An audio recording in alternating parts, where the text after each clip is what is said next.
I think that my prediction for the gaming industry is that there is going to be a very weird. I think the next couple years are going to be really turbulent. Maybe not the next couple years, but the next 5 to 10 years, right? Because to me, the only games that are going to be able to survive are like AAA studios that have a large backing of established IP like Call of Duty, like Valorant. I'm trying to think of other games, maybe Rainbow Six Siege, like these studios that have kind of like established themselves with games that people will continue to play. And then you're going to have like indie game studios, people with like small teams, like a handful of folks that just made a project out of passion. It doesn't have like a ton of like microtransactions and in-game content that they can build off of, but it's going to be like a really cool concept and people are going to play it, kind of like Among Us and Fall Guys. But beyond that, in my opinion, it's like, I think Spectre Divide is going to be like a really interesting game to watch unfold.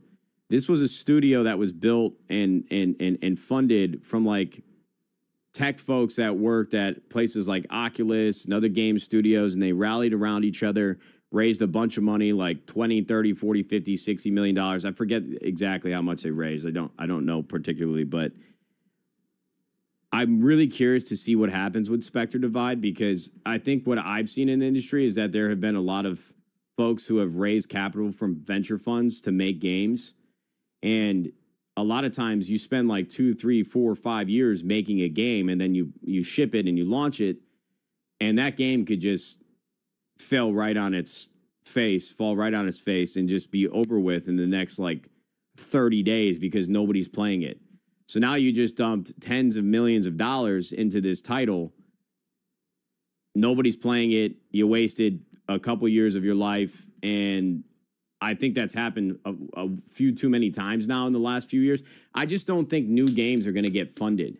I don't think that there's going to be a lot of room for in between of like a 2-person indie game passion project and AAA studios with established IP. I just don't think there's a lot in the middle that's going to be created. And I think that's going to cause a problem and like a bottleneck in the gaming community where we just don't have a lot of new games to play or new opportunities to fall in love with something. It's really hard to make a hit game, I think. It's really hard, you know, it's like winning the lottery, bro. You can go from like what? Among Us was like an overnight success. Fall Guys was like an overnight success. They were printing cash. I mean, they made so much money in like a 3-month period. That is just such a exception to the rule. So I just think that the gaming industry is going to be in a weird place over the next few years. And I don't know. I don't have a crystal ball. I'm not saying that I'm an expert. I just think that it's really hard to like foster a new community on a game, because I just don't think we as consumers or players have the patience to let a game continue to get better and build itself up. We just tend to tear it down if it's not perfect the day that we play it.